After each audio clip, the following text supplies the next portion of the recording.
Hi, it's Alaska Granny. Even if money is tight, you can still buy the longest lasting dry foods, the basic foods that can be the foundation of making meals in all kinds of situations. Let's think about what are the most basic foods, the longest lasting, they're inexpensive, that you could set aside so that you have food going forward. You then have applied your resources to your own future, to securing your future. You're not waiting for something else to happen to change your life. You are the one that decides how you spend your money and how you live your life. The most basic foods start with beans and rice. These are pinto beans, but you can get any kind of beans that you like. And also remember, things like lentils and split peas are also legumes or beans. They provide the protein and they're easier to cook. They cook faster and they add a lot of variety. But look over what kind of beans that you enjoy eating, and those are the ones you should be setting aside. You can pick them up in a big bag. You can pick them up in little 1-pound bags. You can even order food already packed in number 10 cans. It's set to last for 30 years or even more. I bought not only pinto beans but refried beans from the Mormon church or the LDS church. It comes sealed in a number 10 can. I don't have to do anything except order it online. It comes to my house. Anyone can order from them. You don't need to be a member of their church. The Mormons seem to be experts at long-term food storage and providing meals into the future for yourself and your family, which I think that's a great thing. Doesn't matter if you want to join their church or not. You want to follow that kind of guideline of being protective and preparing to provide the food for your family. There's nothing worse than looking at your children and knowing they're hungry and you don't have anything to provide for them to fix for that. If you look through history, when there were terrible problems that people had, hunger was one of the biggest trials that people needed to overcome just to get through the day so they could figure out what to do in larger, more desperate situations. We don't want that for our family, and so if we start with the basic foods, just for a few dollars at a time, set that food aside. So I have some pinto beans that I bought from them, but I also bought the refried beans. I'm not sure if these are even available anymore, because you just have to add water and stir them up and you can have beans ready to eat. You might look for other kinds of brands of food like Augustin Farms. The food from the Mormon Church and the Augustin Farms are the ones that I normally buy, and so that's what I have in my stockpile, and I use them and recommend them. So when you bring your food home, you can put it into clean canning jars, put on the lid. You can put them into Mylar bags, use oxygen absorbers, put them into buckets. It's up to you to figure out the easiest way for you, what you have the resources to store that food the best as possible. You want to store it cool, dark, and dry in an airtight container. And the better you store your food, the longer it's going to last. Then let's talk about rice. You can also buy rice in the number 10 cans if you want, or even you can buy it in big buckets so that you have a whole lot of it. And isn't that expensive for them to already do all the work for you? But you can put it into a jar. You can also buy brown rice, but realize that brown rice has natural oils in it. It isn't going to last as long as white rice. So your white rice can last for 30 years, but your brown rice only for a few. If you want to store brown rice, make it a priority to use, rotate, and replace that so you don't end up in a food emergency situation when your food isn't fit to eat. Nobody wants to have the dollars wasted, the food wasted, and then in times of need, you don't have the things you need. I also have some instant rice, simply because you can just add boiling water and in 5 minutes it can be ready. And if you want to even open a can of soup or chicken or gravy and make just a quick meal, you can serve it with some instant rice. You can stir it into soups and things, or just make it up, because then it doesn't require as much time or energy. Just know that the instant rice uses half as much water. When you cook basic rice, you use like 1 cup of rice to 2 cups of water and it swells up, but the instant rice is already puffed up. So you would use 1 cup of rice and 1 cup of water and it's not going to double like it does the regular rice. So make sure if you're preparing instant rice that you realize you have to use twice as much as plain old rice, because it isn't going to double. It already has done that in the pre-cooking that made it instant rice. Next, think about your baking basics. Flour, sugar. Flour doesn't last nearly forever, but it can last for many years. I also have bought the flour from the Mormon church or the LDS church, and it is perfectly great. You can have it then sealed in a can. The Mormons have ways to seal the food that makes it last that we can't necessarily do on our own. So that's one reason that I am comfortable buying some of the already prepared foods, because I know in times of need it's going to have stored properly. And sometimes when we do it ourselves, it doesn't always turn out exactly the way we want. And I don't want to take a risk with the food that I'm really counting on being still good to eat. Pasta is something that you can store to last forever. I have some whole wheat pasta here. That's why it looks so dark.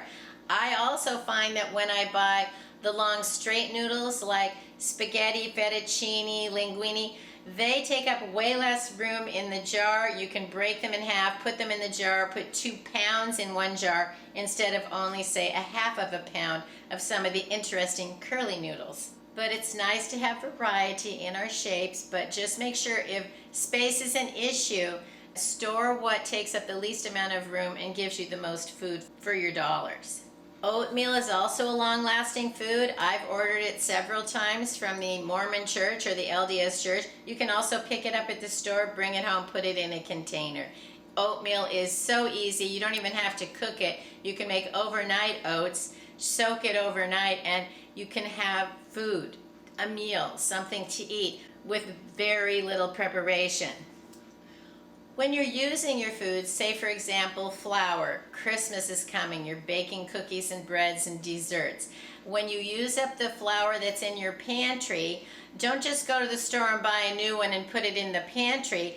Have some set aside in your stockpile, in your prepper pantry, and then you use what's in your pantry, your working pantry, then you bring that flour from your stockpile and you put it in, and then the new flour goes into your prepper pantry stockpile, so that you're using, rotating, and replacing it, so that you are going in the cycles of having the freshest food possible. Say I stick some flour and I put it aside. Flour doesn't last as long as other foods. And then I just keep bringing home new flour and putting it in the pantry and just leave this.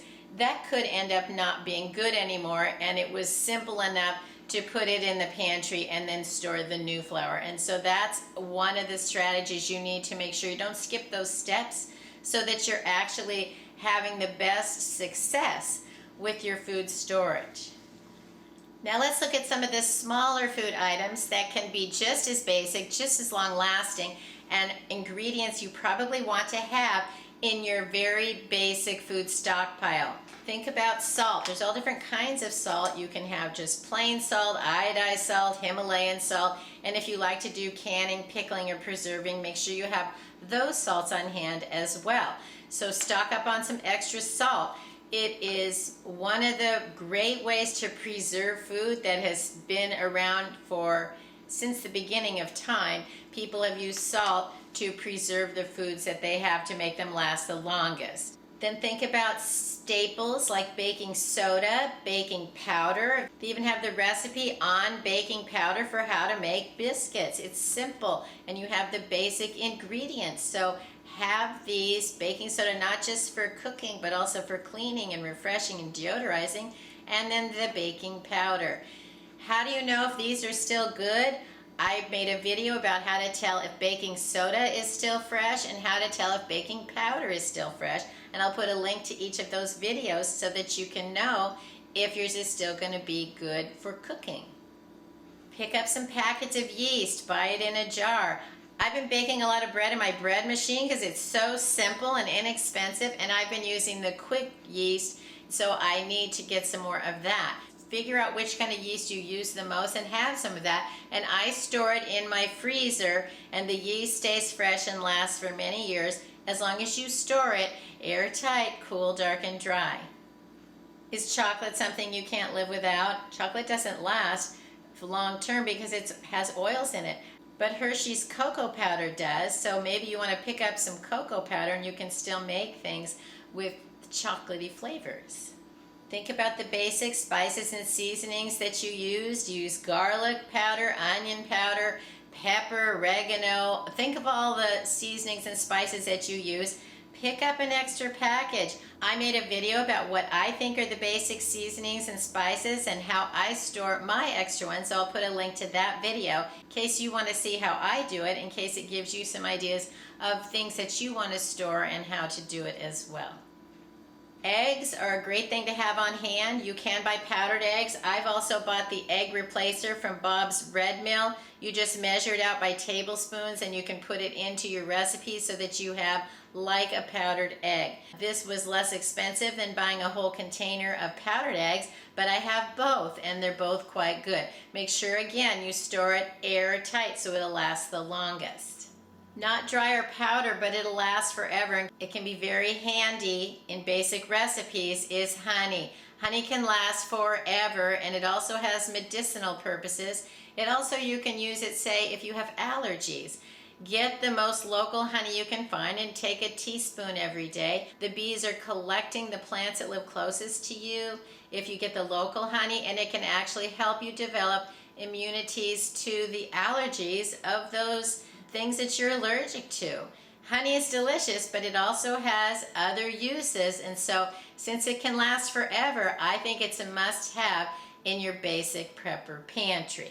So let's make it a priority to stock up on the basic food so that you will have food that you can prepare meals for your family. Never go into debt over prepping. You can make a budget, you can make it a priority to have some money set aside and just spend $1 a week, $2 a week, $5 every time you go to the grocery store. Figure out how you can pinch your pennies and get something.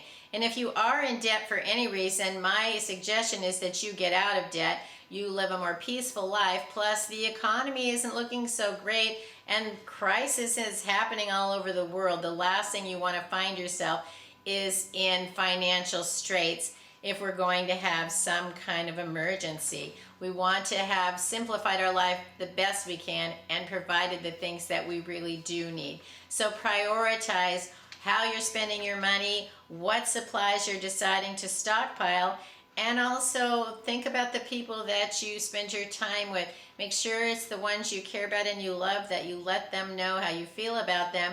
And if there are people that you're not quite sure, maybe it's the time to cut back a little bit on people that you cannot trust. As times become more dangerous, we want to surround ourselves with people who are like-minded that we know we can count on and they can count on us. That's my suggestion for how I'm trying to prioritize how I spend my time going forward. Let us know in the comments below. Do you have any suggestions for us?